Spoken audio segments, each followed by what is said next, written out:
So today we have our first input talk of about 3 or 4, which we'll have throughout the course of this session or seminar series. Today I'm super happy to introduce Florian Hartig, who works at the University of Regensburg and whom I've met for the first time, correct me if I'm wrong on this, Florian, I think back in 2017, when I was in my first semester as a master's student. And I went on a Bayesian summer school in Norway, and I didn't take away as much as I should have because I just didn't have a proper project in mind for it. And now it comes back to bite me in the ass. But Florian was kind enough to agree to come on here and give us some cliff notes of what was discussed at Ligra and some developments of that course material. And without having any more laudatios on Florian here, I think his presentation will probably speak for itself. Take it away, Florian. Yeah, sure. Yeah, thanks, Eric. Hey, everyone. Good to be here. It's a pleasure to tell you a little bit about Bayesian inference and model checking. So can you see my presentation? Yes. Sounds good. Okay, let's see.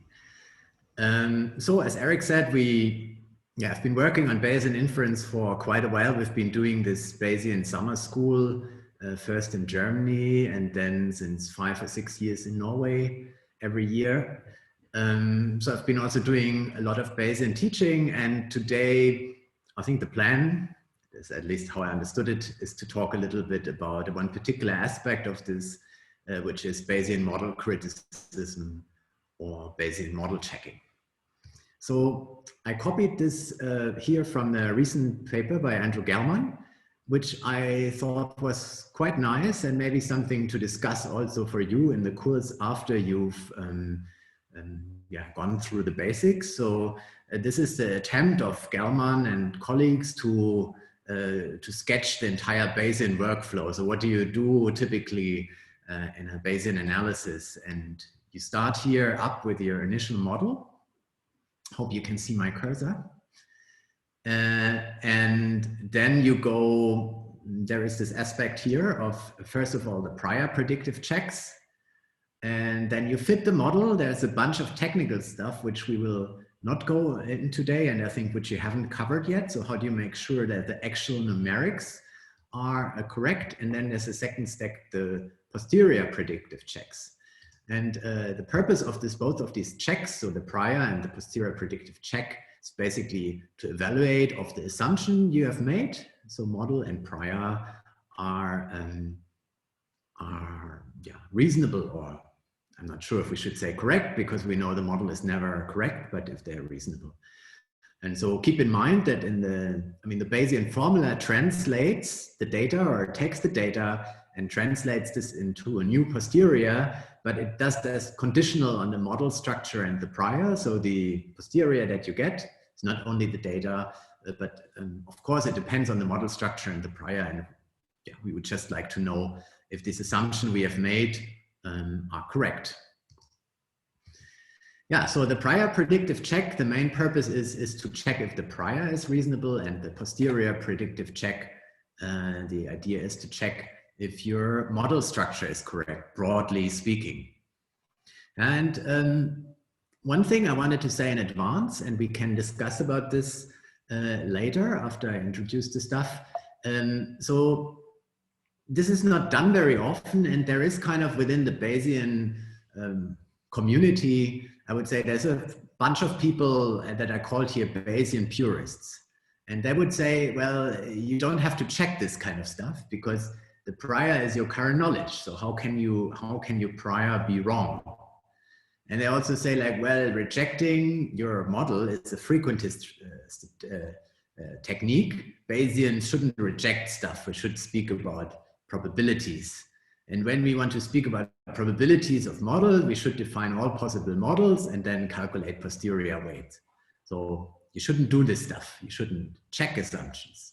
You go in and you never look back. And then there's another community, what I called here the Bayesian pragmatists. And for example, Andrew Gellman is certainly in this community.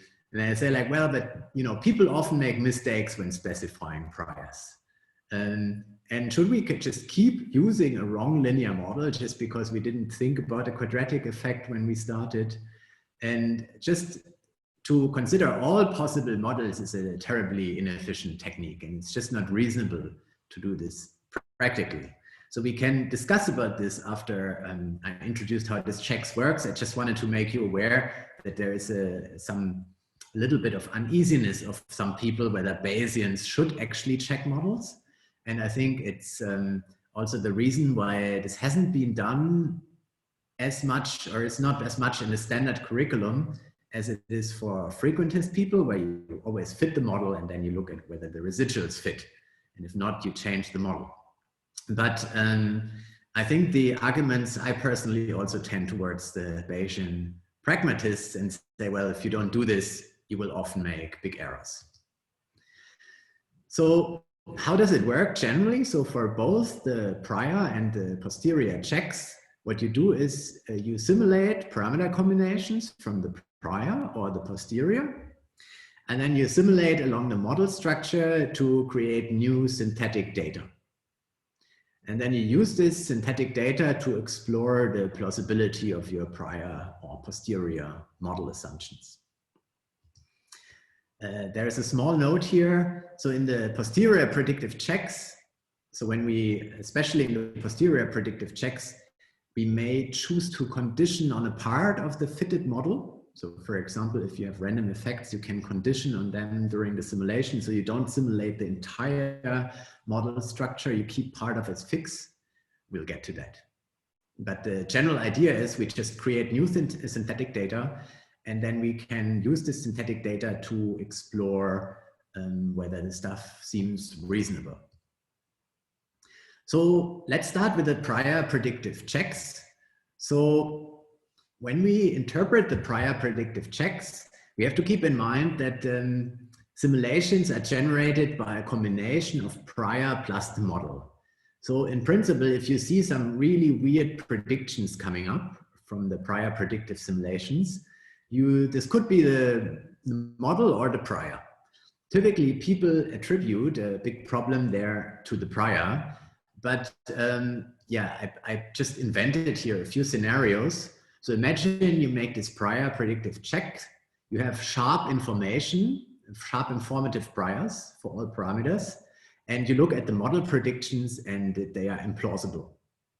And so if you trust your priors, you have to conclude that your model is wrong.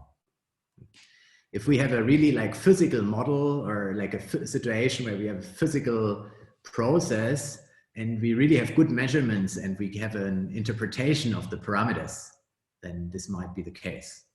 For maybe more a statistical model, where we think like the parameters are not really accessible and we don't know what the truth is, we would conclude that the prior must be wrong.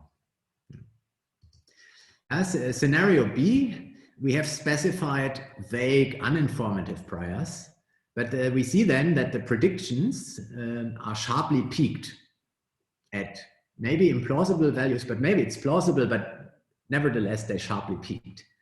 And so what we might conclude from this, although we have thought we have specified a vague prior, maybe it isn't a vague prior for this particular model. Yeah, why could something like this happen? So I made an example here for you. It's a little bit derived, but so I have this model. It happens when we have strong nonlinear models. I made this model, and basically what it does here, it takes the exponential from the absolute value of my parameter and adds a normal distribution, a little bit of noise to it. And so I'm naive, I don't really know the model, so I just know the model has the parameter x, and I specify wide normal prior for this parameter x. And then when I simulate and look at the distribution here, I see the predictions of this model are sharply peaked at 0. So the range is between 0 and 1, but they're sharply peaked at 0. So when I go in with a flat prior into this model, I have a very strong prior preference for predictions that are peaked at 0. And this may not be what I intended. And maybe I know that, you know, this is a prediction between 0 and 1, and I want my model to be a priori, like to give everything the same weight. So imagine with this model, now we add a little bit of data and we fit the posterior, but we can't really move the parameter, this prior, a lot. And then we will still get prediction peaks around 0. So on the other hand, if you would use an exponential prior for this model, basically just calculating the nonlinearity back, then you would get a prior predictive simulations that are flat. So for this type of model, at least if you have the purpose of making the model a priori predict all values with the same probability, then you see that you can't use a flat prior, you have to use an exponential prior. And that is something that maybe you could have known already before in this particular very simple case, but with strong nonlinear models, it's often not really clear what the right prior is. And at least with this check, we can see kind of how our prior translates into predictions. I'm not sure if you have talked about Jeffrey's prior before, but what do we learn? Uninformative priors are not necessarily flat. This is a very old debate in Bayesian statistics. What's an appropriate uninformative priors for nonlinear models? And yeah, one of the first thing to look at is usually this idea of Jeffrey's priors. If you haven't talked about this, you should maybe read up on this at some time. Can I ask, have you talked about choosing uninformative priors so far? Yes, we have, and the consensus from our course material so far has been, don't do it. Don't do it in which sense? That they don't exist? In the sense of it always pays to at least input some hypothesis of what you expect data-wise into the prior. Yeah, but well, if you just don't know, what do you do? So far, we have only encountered examples where we did know. Okay. Yeah, I mean, okay, but it's a topic for itself. Yeah, I just wanted to show here that, you know, by using very wide priors, you can, and that might also happen even if you have a particular hypothesis, you can get predictions with a nonlinear model. You can get predictions that are not really neutral. And at least it's something that you can see with the prior predictive checks. And that's one of their main purposes, just to see in what kind of predictions do my priors translate. And does my model a priori maybe have a preference from the priors that are specified for particular predictions? And as I said, again, for more complicated models, it's often not obvious what kind of predictions they would make. If you have a large hierarchical structure, and so it's worth looking at this. Yeah. Does that make sense? Because I have to ask from time to time because I don't see you. Okay. So there is two more important checks that people usually do on prior simulations. And so what you do is, what we have done so far is we have created new data based on the model structure with parameters drawn from the prior. And there's two important checks that people do often. So, and they're both based on fitting a posterior, fitting a model to all the simulations from your prior. Right? So I'm drawing 100 or 1000 parameter combinations from the prior. I simulate data from this, and then I refit the model. And the first is the calibration check. And so there's an important theorem when you mix all, so when you draw from the prior, create new data and refit this, then the mixture, and you overlay all the posteriors that you get. Then the mixture of these posteriors should be equal to the prior for this parameter. Yeah? Maybe it's not obvious to you if you write it out with the mathematics, you will see it. But the important point is that this allows you to check if the MCMC implementation is exact. So many MCMC implementations have problems. So people that program MCMCs they usually check this, but they might not work in all situations. For example, with Stan, after 2 or 3 years of Stan, they found out that they actually had a numerical error in the MCMC implementation with this check, but it didn't show up in all, you know, it was a very small difference, but this is how people usually check their MCMCs. If you use an established MCMC sampler such as Stan, you will usually not do this check because you assume it's correctly programmed. But if you want to check if your MCMC sampler samples correct, this is the main check.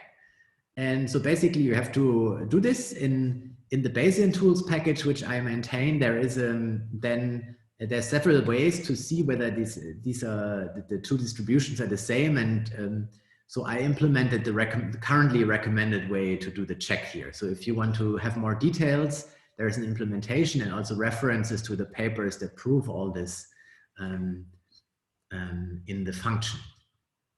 Yeah, and the other important check is what people often do, even if they trust their MCMC samplers, they do this to check if they can actually retrieve parameters from which you simulate. So, you know, for many more complicated models, estimates are not unbiased, and Bayesian estimators in general are not unbiased because they always depend on the prior. So,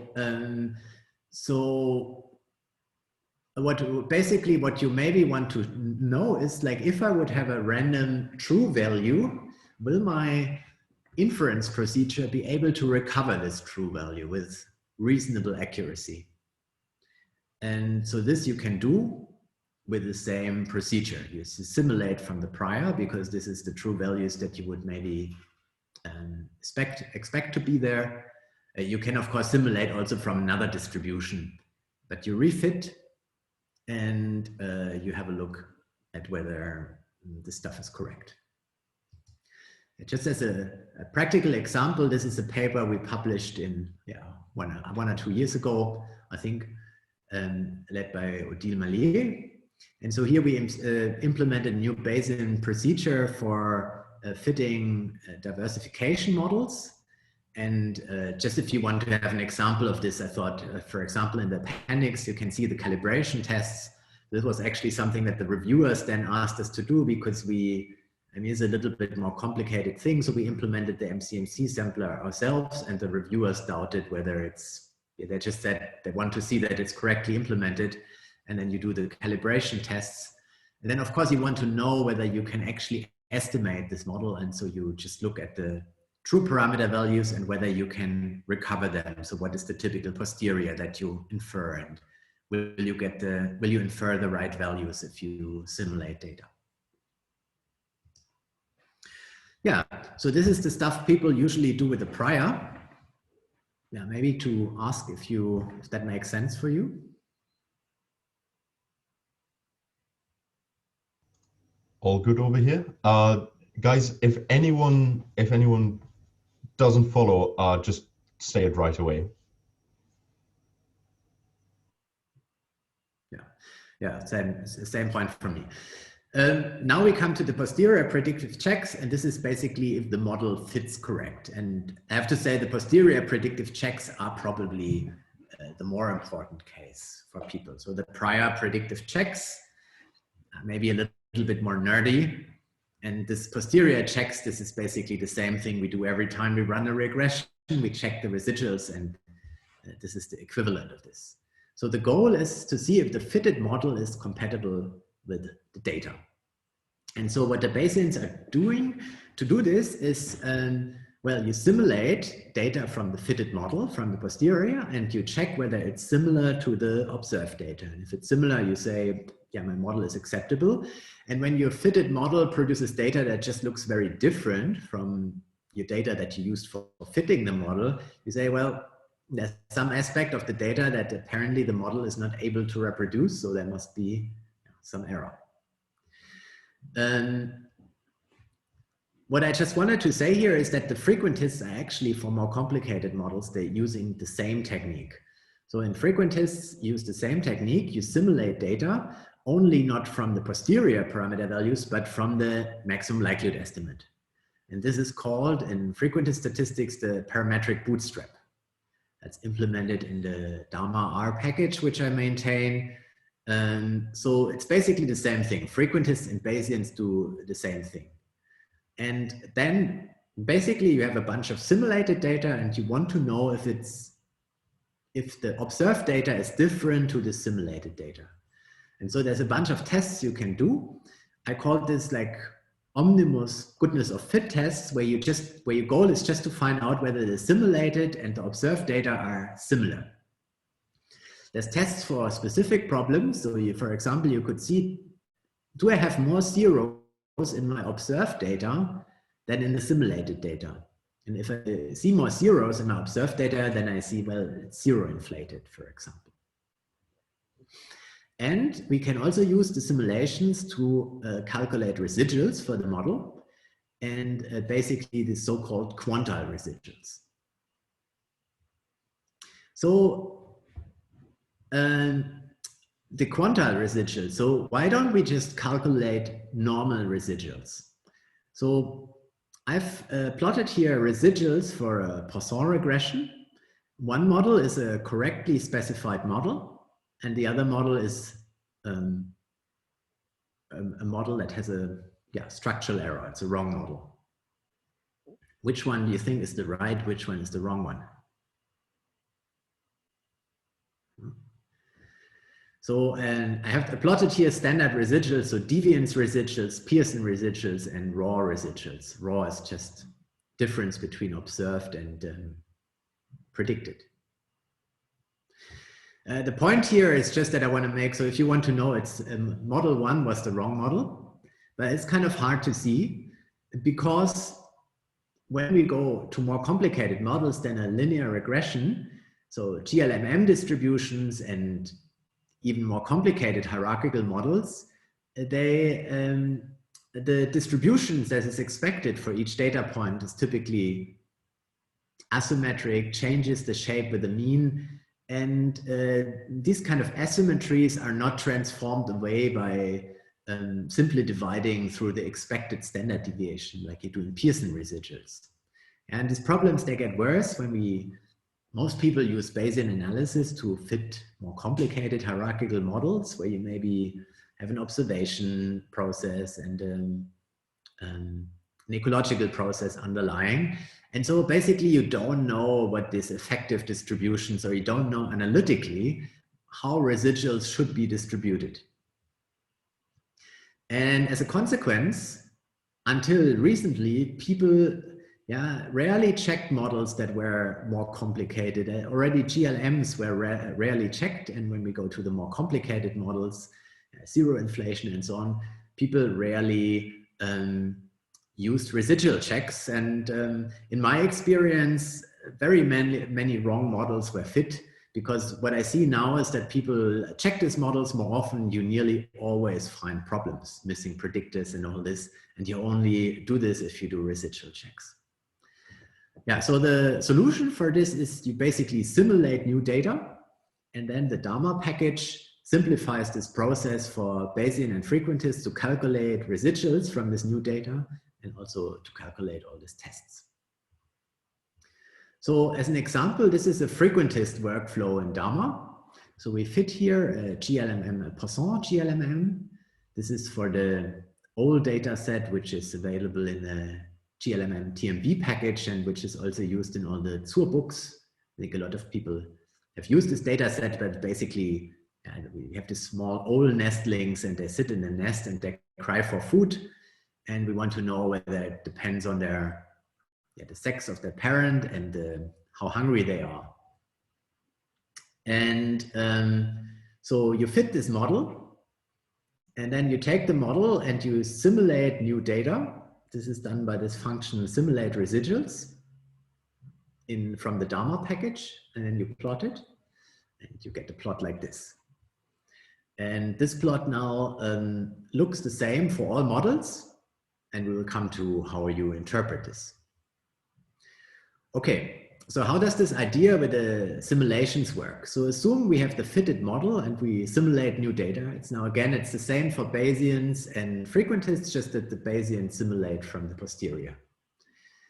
And so one thing you can do is you calculate a global summary statistics. So you compare something, you can see take whatever you want. So for example, the number of zeros, or you can take the variance of the data, standard deviation of the data. And you look at, so what is my typical number of zeros in the simulations? Maybe this is this distribution, or well, in this case, I plotted the variance, right? So this is my typical variance from all the data that I simulated, and this is the observed one. And if it's larger than the simulated one, and significantly larger, so outside the top 5%, I can say this is significant. And so my observed data just differs regarding the statistics from the simulated data. So this is also done in many Bayesian books. And when you do this, it's called Bayesian p-values. Some of the Bayesian purists, they always go, it makes them very uncomfortable that this thing is called a p-value. So there was a lot of discussion that Bayesian shouldn't calculate p-values. The feeling now, like first we do everything Bayesian, but then for checking the model, we fall back on inferior methods. It's just a side note. But if you read Bayesian p-values, this is what people mean. Now you simulate new data from the posterior, and then you summarize the data by some aspect, and you compare it to the observed data. Make sense? Absolutely.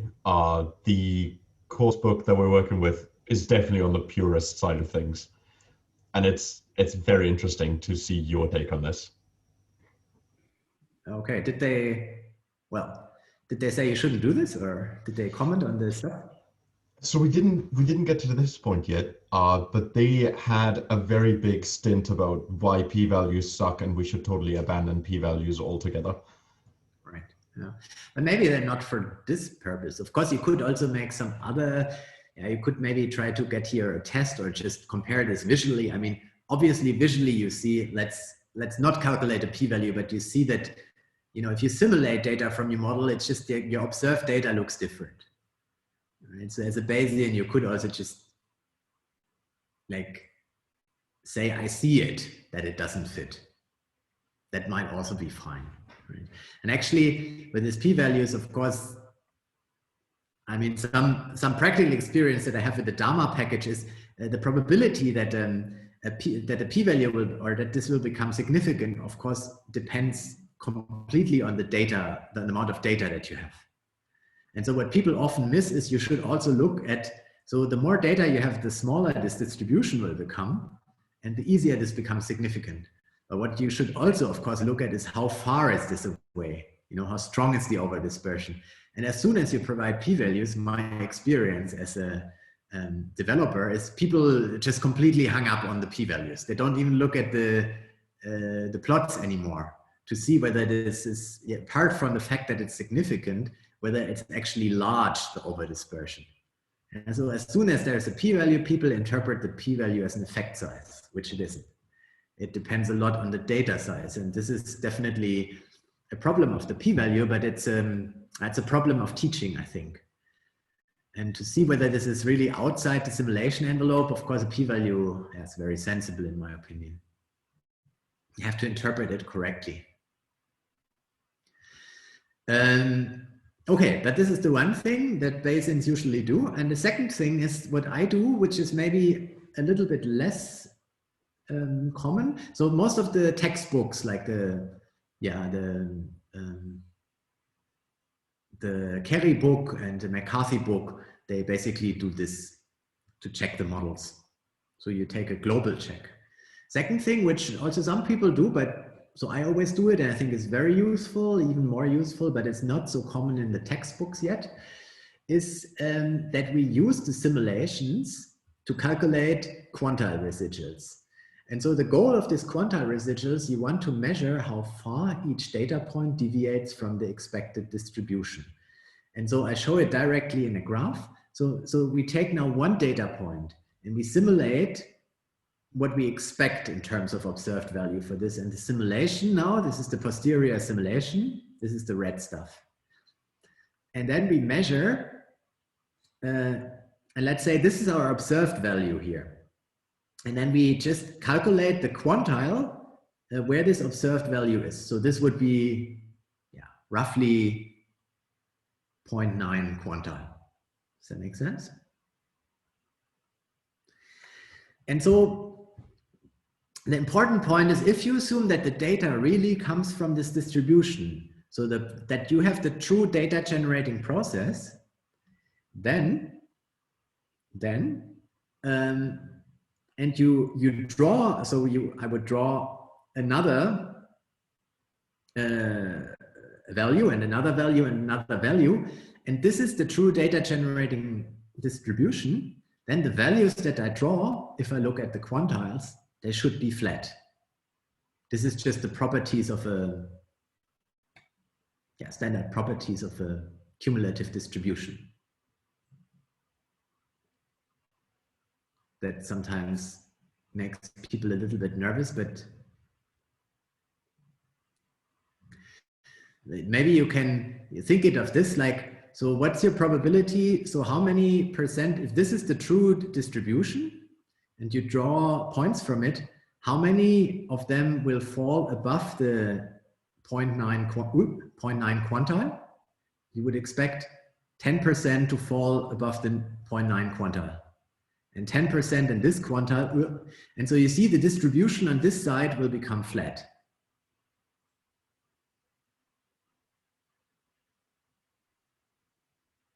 Yeah, I'm waiting to let this settle.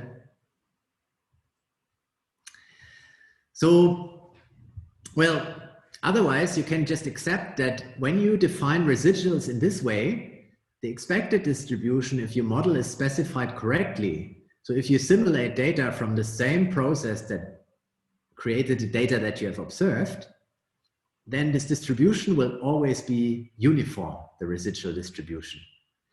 And that means if you do this procedure for any hierarchical model structure, regardless of how complicated it is, GLM, GLMM, or more complicated, if the fitted model is the same that created the data, the residual distribution should be uniform.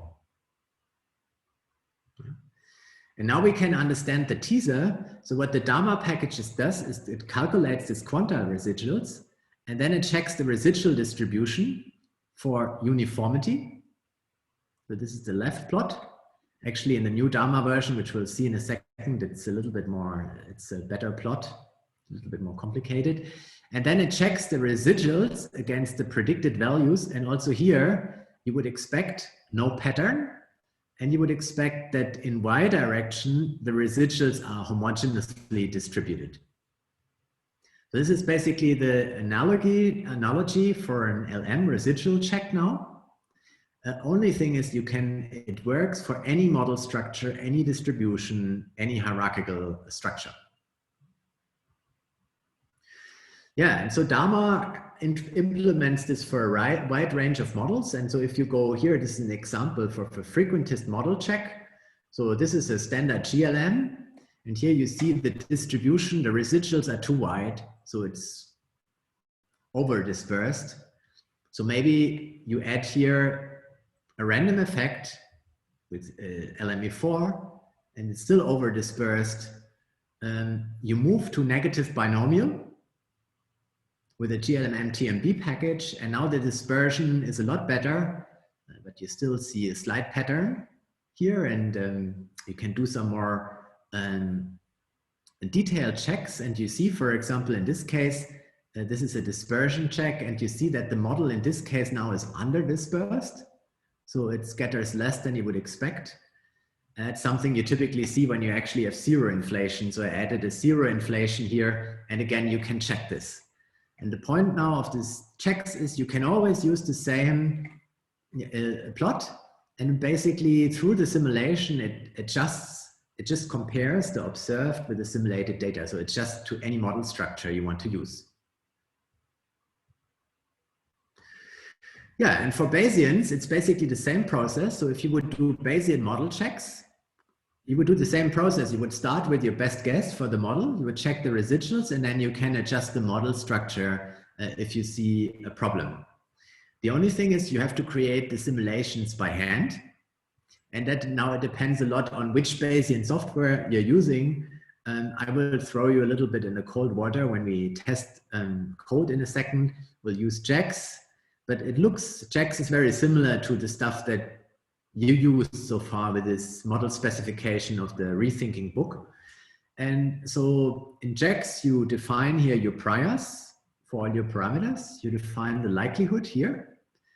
And then what you have to add is a part for the posterior predictive simulations, where basically you simulate data from the fitted model. And then you can read in the simulations in Dharma. You can check the model. It's just a few examples: over dispersion, under dispersion, heteroscedasticity, missing predictor. You can plot the residuals against predictor. I've also tests for spatial and temporal autocorrelation, and there is also an option to write your own generic tests in Dharma, so you can test for any summary statistics that you want, whether the observed data is different to the simulated data.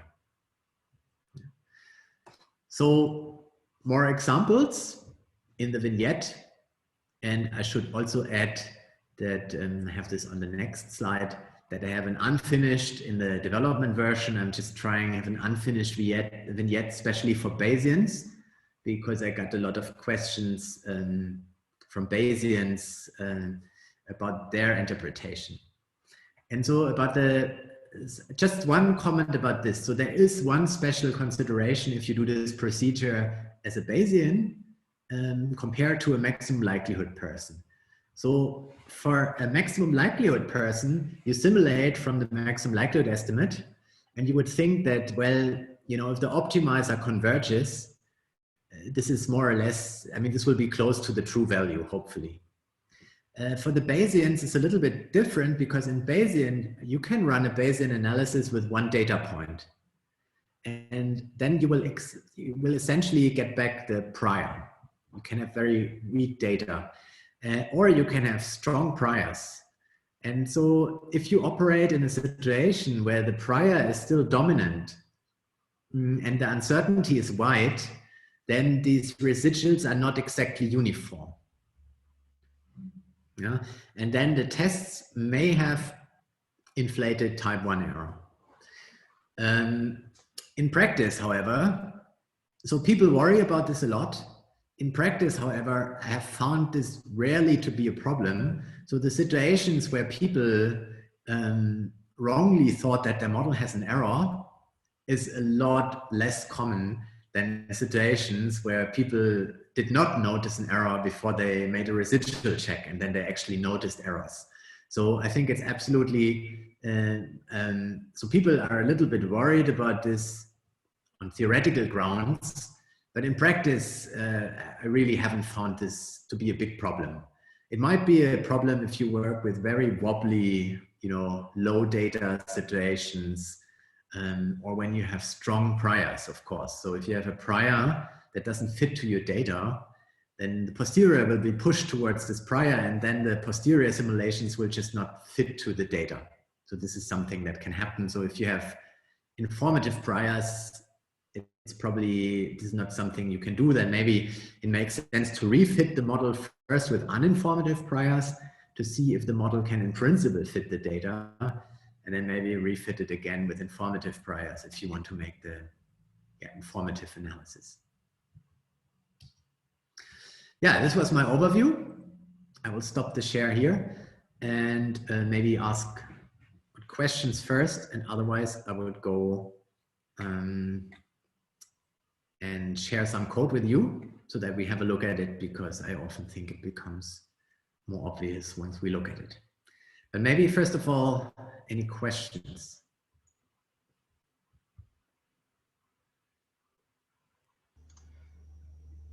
Give me some, what's it?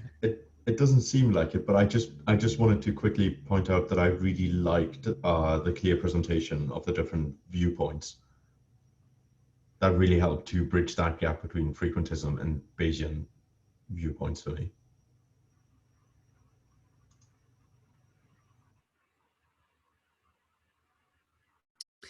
Yeah, I can only say, like, it's not a rocket science.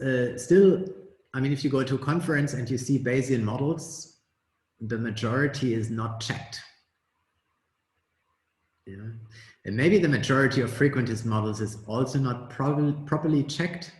But I do think people are more frequently looking at least at standard residual plots. Although many people misinterpret the plots for the GLMMs.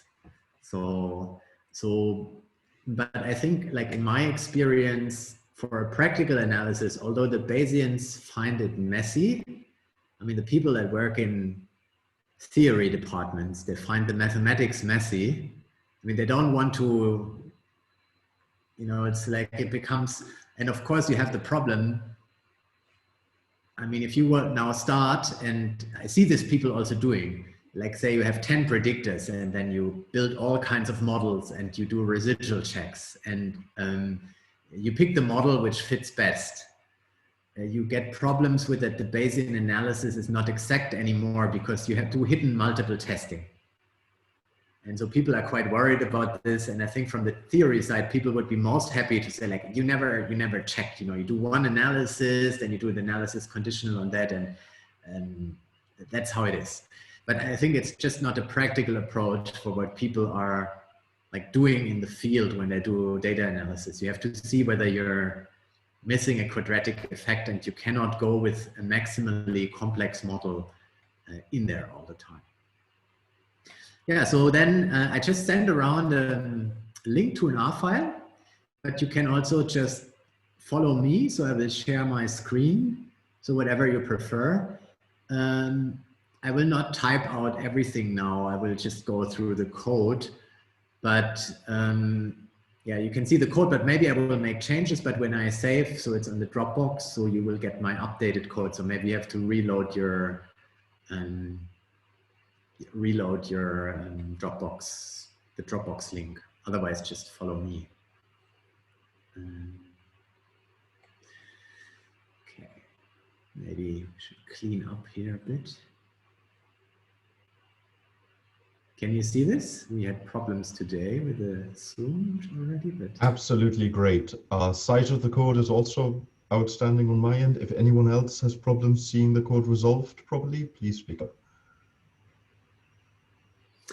All right, put the packages here in the beginning just to make sure. I think this is all, well, actually we don't need this. I played around with this, but I put it out. I mean, I use JAX now to fit the Bayesian models. I guess just as a side comment, JAX is not properly, it's not continuously developed anymore. And I guess people have now moved on to Stan. Maybe I should change the stuff to Stan. It's just that the JAX code is shorter. And I always find if people see the Stan code for the first time, because there's this additional blocks, it's a little bit longer, so I never know, but maybe I should. It would be exactly the same in Stan, and the model specification language is very similar. So here in the beginning, I have just these prior predictive checks, and this is just the same that I showed you in the slides. So I'm not sure, maybe it's another opportunity to ask about this, but there is nothing new here. So if anyone had concerns about this, yeah, did it make sense to you? Of course, this is nothing that's written in stone that you say, well, the response of my model should be flat. So the fact is, if I use a flat prior, I will get a very skewed predictions of the model. If I use an exponential prior, my model a priori, without seeing any data, will kind of a priori, I will predict all the values with the same probability. Now, it's not written in stone that you want this. Yeah. Can I interrupt you there for a second? Just to make sure, you just said that if we have an exponential prior, we'll have flat predictions, and if we have a flat prior, we'll have exponential predictions. Yeah, because I constructed the model in a way that the parameter goes in exponentially. Right. But, Thank you. but in many models, when you fit realistic models, if you fit a nonlinear regression, the parameter doesn't go in linearly.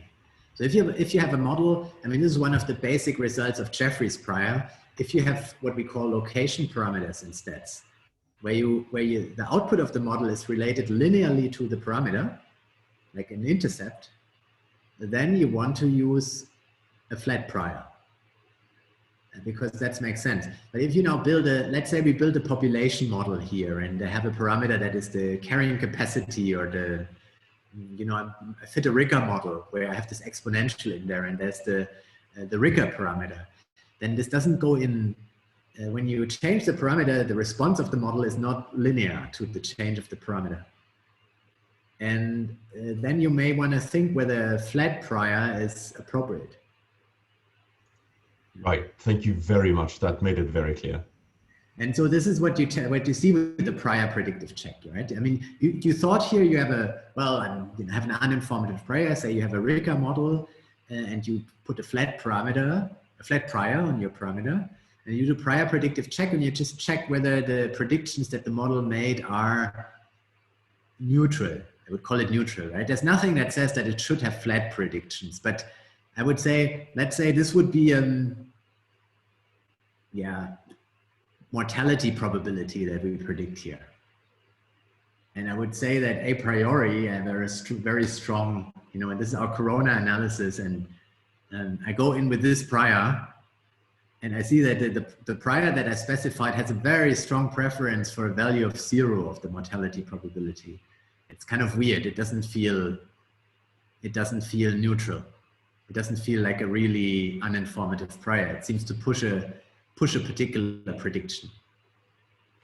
And so the idea of this prior predictive analysis is just to explore what kind of, with the priors you specified, what kind of behavior does your model have, and does it behave according to what you would think? Like if you specified a strongly informative prior, maybe on the other hand, you would expect also that the predictions to peak somewhere. If you don't see this, maybe it's not an informative prior for your model.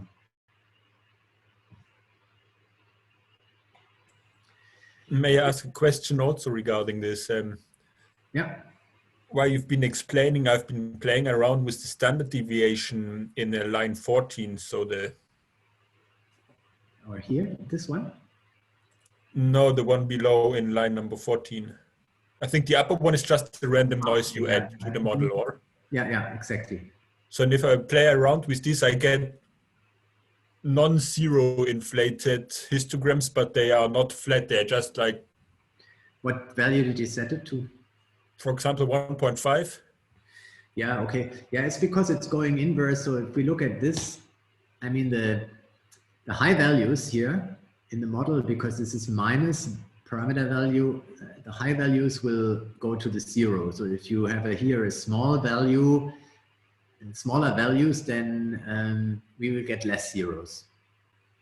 But I mean, I deliberately set this to 20 because this would be a typical thing that people use for uninformative priors.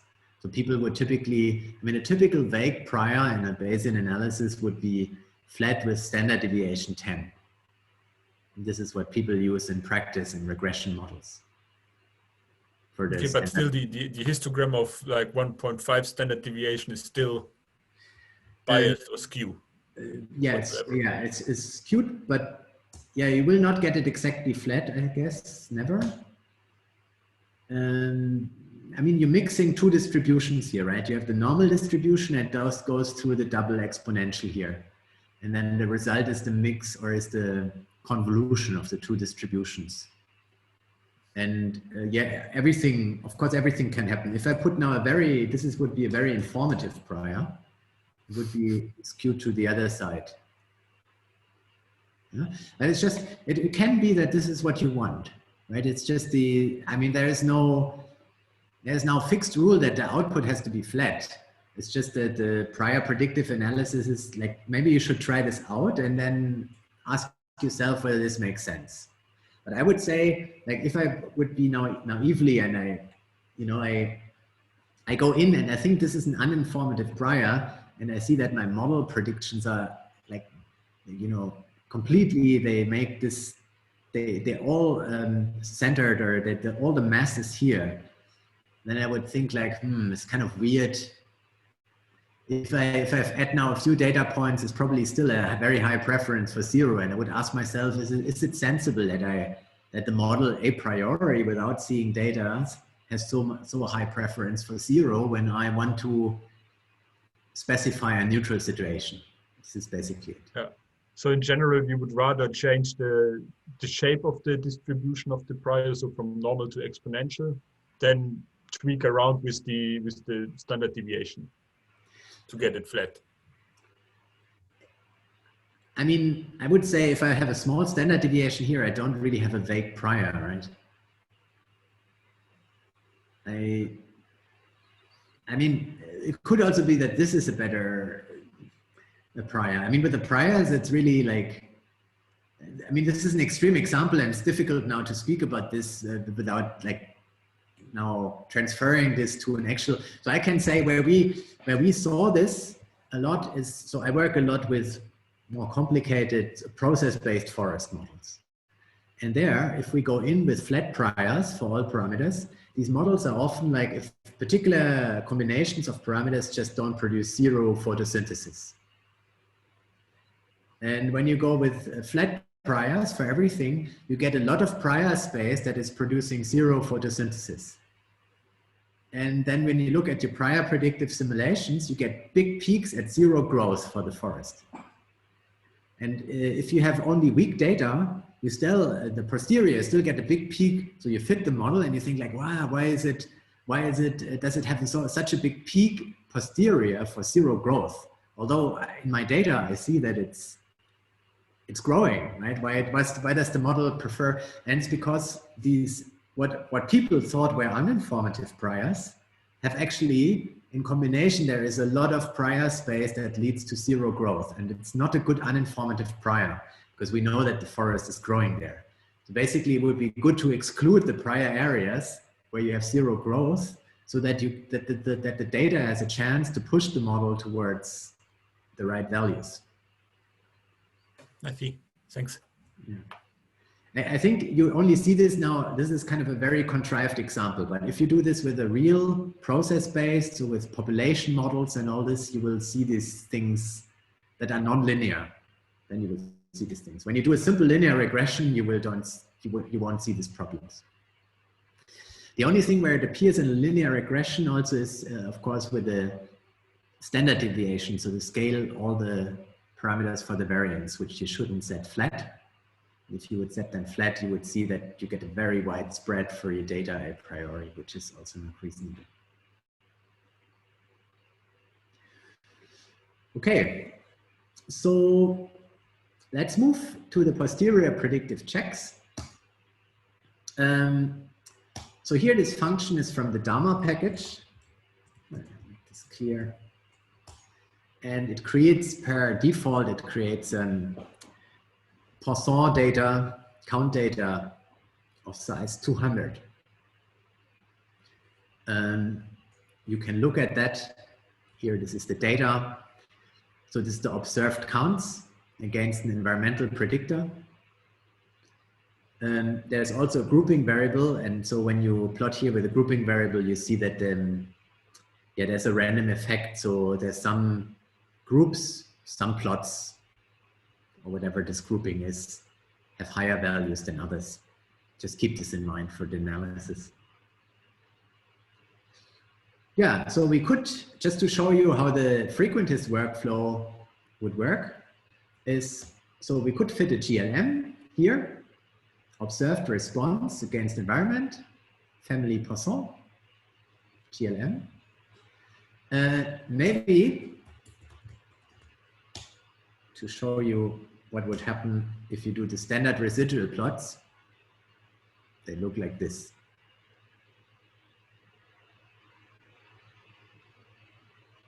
Is it good or bad?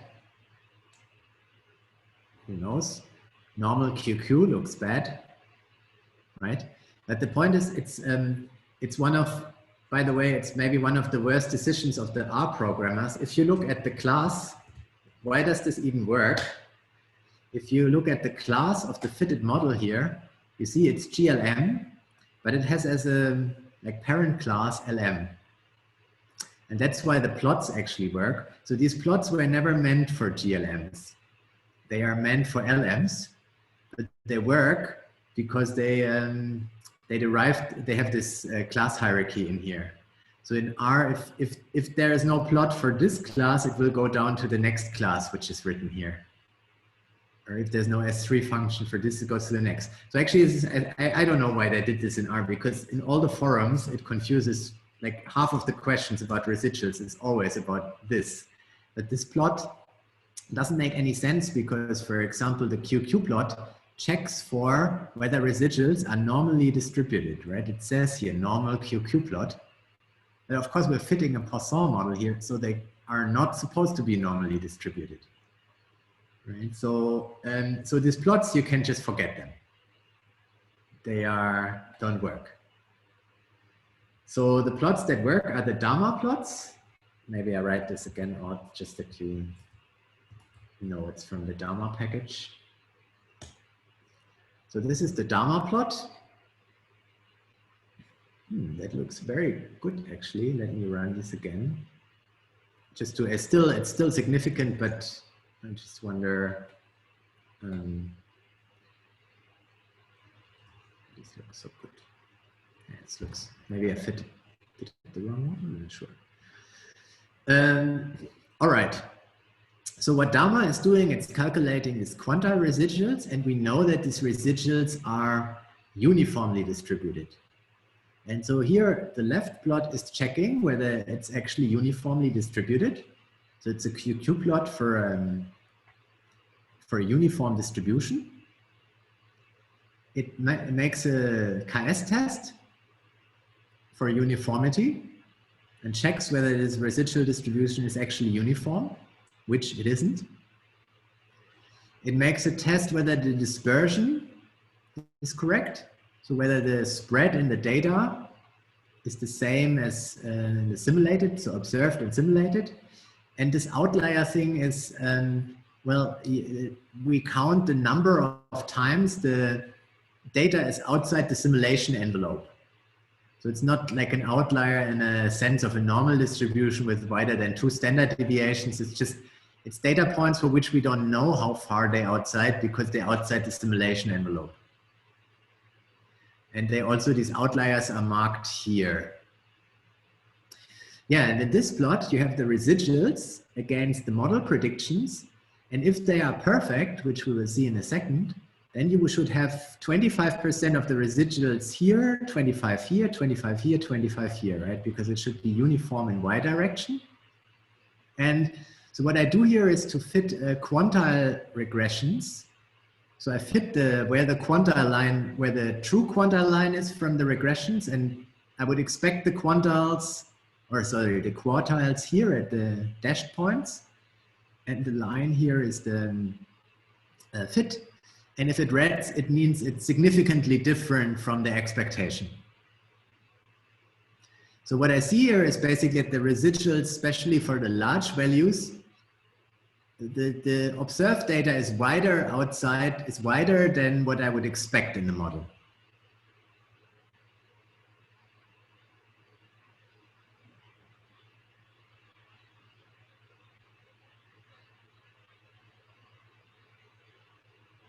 I let this settle. Yeah, but once you're used to the plot, you can check any model with the same plot always. So, quick question here, maybe trivial.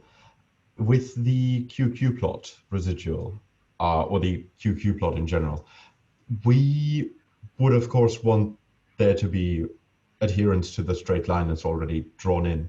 And Dharma identifies which family of GLM we fit? No, you don't have to, because, well, so this simulates data, and the QQ plot is created from the simulated data.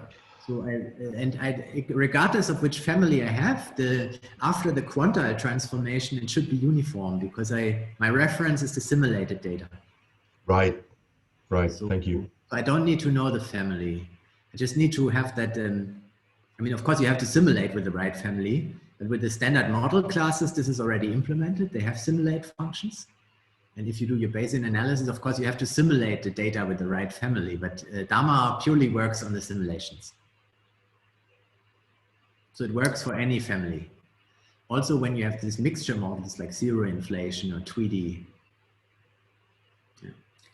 Actually, I also have a question. Yeah. What is the meaning of the red asterisks in the right-hand plot? These are like, yes, exactly. These are outliers. Okay, okay. This is points that's observed points that are outside the simulation envelope. Okay, thank you. Of course, you can set how many observed points you have outside the simulation envelope also depends a bit on how many simulations you do. The default in Dharma is 250. So when you will do more, you get less outliers. And so to see whether it's significant, we have this outlier test. If it's significantly more than expected. So if I get, for example, if I do less simulations, I will get more outliers. But yeah, it's a detail. So mainly what I see here, this thing is over dispersed, right? You see a lot of data that's here and a lot of data that's here at this border. So the spread of the data is wider than I would expect. So I add a random effect here with LME4, and now it works fine. So this is how a model should look like. The residual, so the observed data has the same distribution as the simulated data, and I see this with the KS test, and I also see nothing here. And yeah, some other tests. So this is the main diagnostic test of Dharma, but you can, there's some other tests, and of course you can write your own tests or plot the residuals in any way you like, plot residuals against predictor, but now we have only one predictor, so it doesn't make sense to do additional plots, but if you have several predictors, you should plot the residuals against predictors. You can get out the residuals with residuals res. You get the quantile residuals, and you could plot them against another predictor. So you could make plot residuals, and there you can also, well, you could take them out, but you can also do it like this. And this basically just produces residuals against predictor. There's a bunch of tests, for example, a zero inflation test, which is common with count data. A spatial autocorrelation test.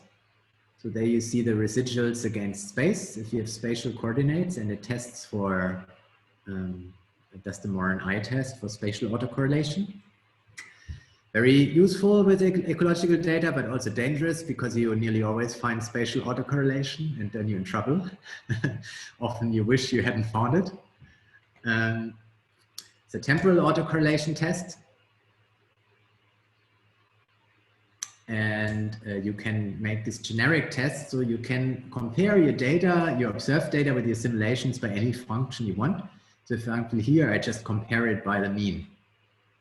If I do this test generic residuals again mean, and basically the gray are all the means of the simulated data, and the red is the mean of the observed data. And I see it's not different.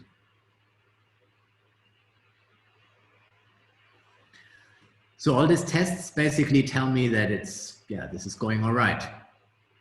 So this model is now all right, and incidentally, this is also the data generating model. I know it, of course, because I created the data myself.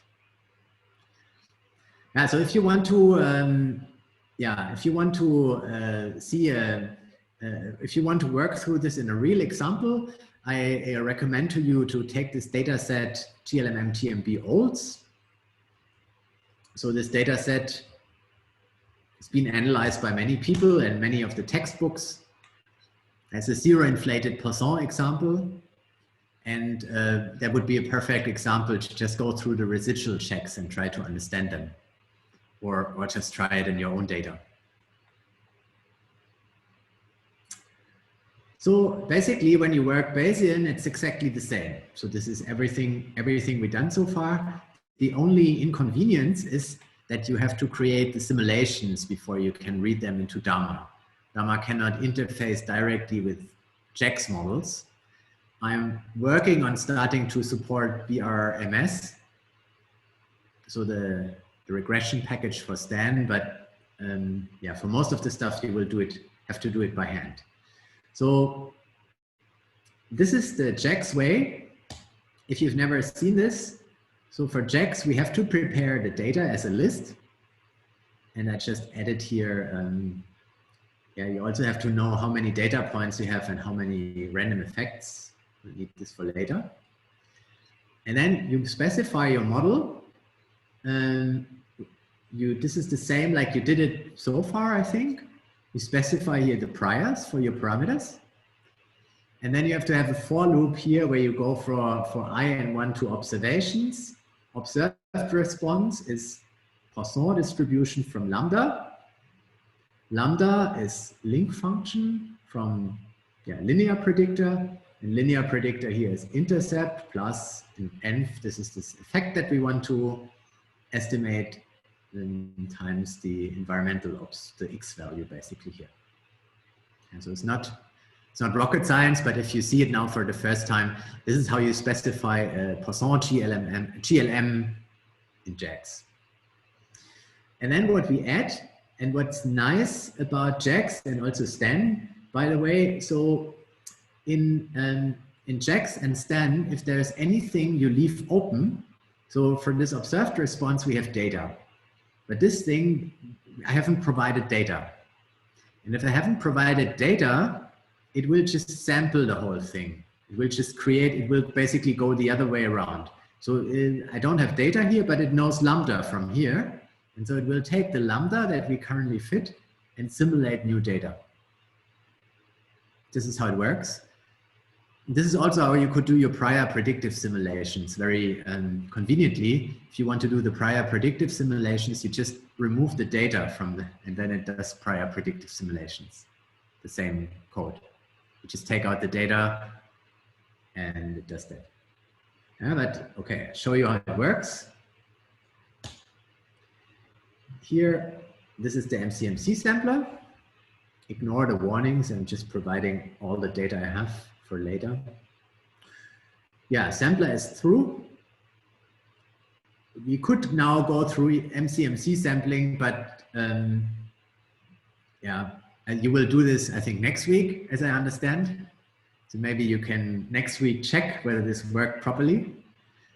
Now here, this is better solved in Stan. In JAX, so in JAX, it's like this. You tell here which of the variables you want to sample or which you want to record. So all of them are sampled, but you have to tell it which variables to record. And I record here the two parameters that we want to fit, the predicted values and the simulations here. And then they come out in a big matrix and a list of matrices. So this is just matrix transformation. First of all, I used the Bayesian tools package. What we actually run here is 3 MCMC samplers, which you always do. And I used the Bayesian tools package to get this into one matrix. And then the problem is here, now it's all in one matrix. And you see, now here is the environment, here's the intercept. These are the predicted values and these are the simulated values. So very unelegantly, I just here separated by indices.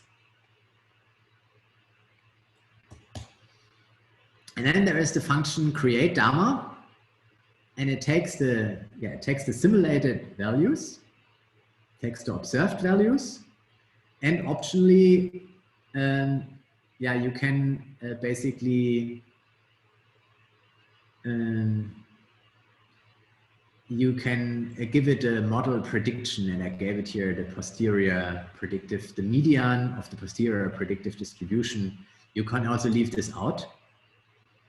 And this has also become optional. It has only an effect in very restricted cases in Dharma, but it's better to tell Dharma if this is an integer response or not. And this is basically here, it creates this, it reads the thing in. And then we have the same, we see the same problem that we saw in the Poisson GLM. It's nearly the same plot, but now Bayesian.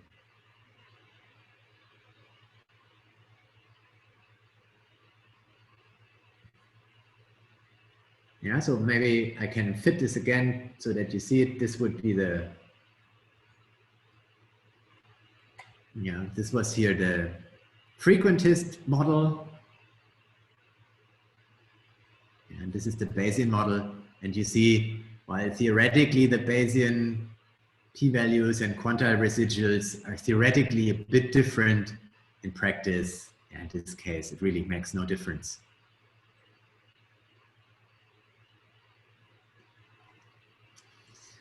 Yeah, and then I also fitted a mixed model in JAX below here, and then it looks again, it looks fine. So I think before, I will not go through this again. You can do it yourself. And I will just make one comment here. So when I fit the mixed model, so this is the mixed model. And you see what you add in the JAX code is this random effect here. And the random effect comes from a normal distribution, and there is a prior on the normal distribution. And so the random effect here goes into the estimate of the linear predictor, and that goes into the predicted values. And when I do the posterior predictive simulations here in this example, I do simulations based on lambda. On lambda here is the random effect in there. And so what it means is I do simulations conditional on the fitted random effects. I don't re-simulate the random effects. What I could, however, also do is now also re-simulate the random effects. And so you call this conditional and unconditional simulations. So when you simulate, you can condition on part of your model structure, and it makes a big difference for the residuals. And actually, it's discussed in the vignette. It's the same for frequentists. They can condition, they can do conditional and unconditional simulations. And for some of the residual checks, it's better to do conditional simulations. And for other, it's better to do unconditional simulations. I will give you, I know it's complicated, but I will give you one example. So if you have a situation where you look, you analyze across an environmental gradient, and you have repeated observations, and you put a random intercept on observation. I put this share, stop share here. So if you put a repeat, so you have a random effect, you have an environmental gradient, and you're missing the predictor for this. So you're missing the environmental predictor. And you put a random effect on there. This missing effect will be absorbed by the random effect. Then when you simulate residuals conditional on the fitted random effects, you will not see in the residuals that you have a missing predictor. When you re-simulate the random effect, you will see it, however. Yeah, so if you want to see missing predictors, you should re-simulate the random effect, or you have to check whether your random effects are correlated to the environment. So that's something you should also do in frequentist models, but people rarely do. But your random effects, especially some people use this observation level random effects to model over dispersion. And this observation level random effects will often observe missing predictors. They can basically adjust for missing predictors or a missing quadratic effect. And you only see this if you plot your random effect estimates against your predictors. So either you somehow have to check it. So when you do conditional simulations, you should additionally check your random effects against predictors, or you should do unconditional simulations. In Dharma, because I know that people are not checking random effects against predictors, I do unconditional simulations for the frequentist models as a default. But then I recommend to switch to conditional simulations for some other checks. For example, for the dispersion checks, it's better to do conditional simulations. So if I wanted to plot random effects against some of my predictor data, I would extract my random effects from the simulation that I've run with Dharma and then plot it against my raw no, in this values. case, you would really look at you would not need Dharma for this. You would just look at the posterior estimate for the groups, for the random effect groups, and look at whether this correlates with the predictor. Right. Thank you. If you have a missing quadratic effect, you will see that the random effect means that they correlate with the predictor when you have the missing. But they tend to absorb these random effects tend to absorb model misfit. And right. So the weird thing is people, I don't know why, like people always do Shapiro tests in the random effects, the frequentist people, because people are obsessed with the fact that they should be normally distributed. At least this is like my experience. I'm not sure what you have seen so far, but my experience when I do like to see what people have done, they usually do a Shapiro test in the random effect to check that the random effect estimates are normally distributed, which they should. But and if they're not normally, they're worried. But the much more important thing is that the random effects absorb the misfit. If they are, I mean, they can absorb the misfit if they, and so you should check them against your predictors. Or assimilate unconditional, then you fit it together. So in Dharma, if you check the Dharma residuals, because there I assimilate unconditional, you will see the misfit still.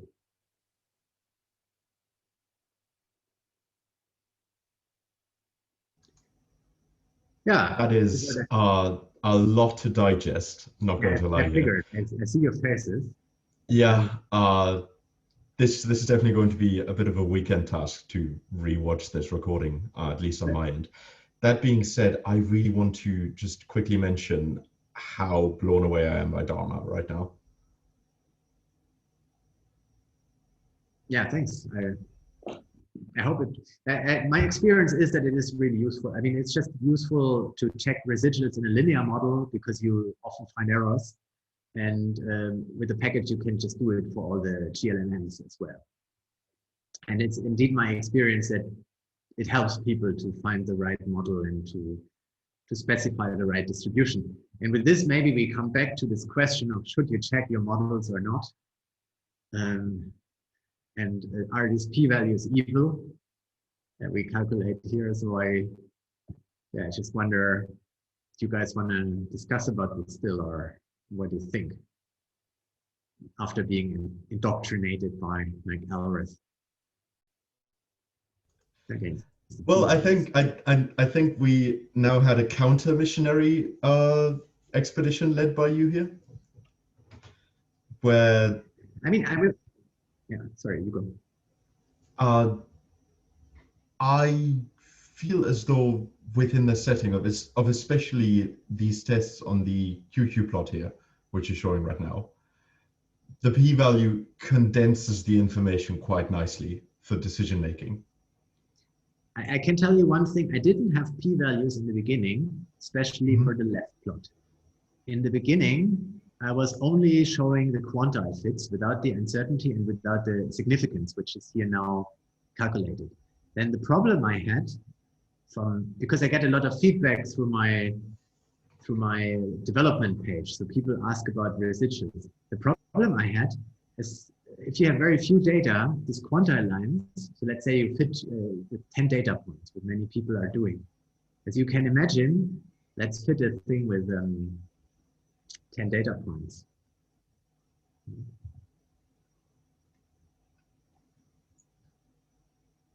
As you can, well, in this case, it didn't work properly. I mean, it still looks nice. Let's see, right. You see this. People got this back. And then they said, oh God, my model misfits. What should I do? And with the p-values, it tells them, well, yeah, this is the quanta line, but you have only 10 data points, so you expect there to be differences from the deviations from the expected line. But people were not able to, so I wrote this for a while because before I was using another quanta regression package, and people were not able to process this. That it depends on that you have to put this in perspective to the number of data points, and that you have to see like how big, and it's also hard to process because how are you supposed to know how big of a difference is random? And then I was very like happy to get when Matteo Faciolo came out, because I'm using here the QGAM package, and it's a lot better than the package that I used before. So the QGAM package allows to fit these quantiles with p-values, and it works really nicely in my experience. And with this now, people have an indicator whether they should worry about this or not. And so I think without the p-values, my experience was that people in practice, it lead to a lot of misinterpretations. Now I get the misinterpretations in the other direction, because now, and when you have 20,000 data points, let me do this like this. Let's say we have, it's maybe getting a little bit too slow. I take 5,000, I take 10,000. Okay. And I take a minimum model error, like, so just let me see something, right? It looks nearly perfect, but the p-values are significant because I have a minimal model error, and they get significant then because I have lots and lots of data. So the smallest deviation will become significant. And now I get the opposite questions that people worry about p-values that are formally significant, but when you look at the plots, right, it's just a minimal problem. And so yeah, this is the problem with the p-values. It's both, I think if you're in a low data situation, it's very useful where you're not really sure if it's noise or not. And if you go into the high data situation, the p-values become meaningless, and it's more important to look at effect sizes.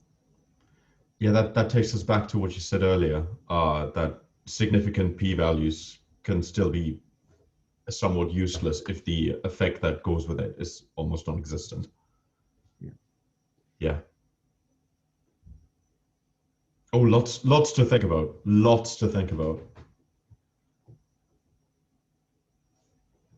All right, you have the code. I leave you to it. Good luck with the future Bayesian experience.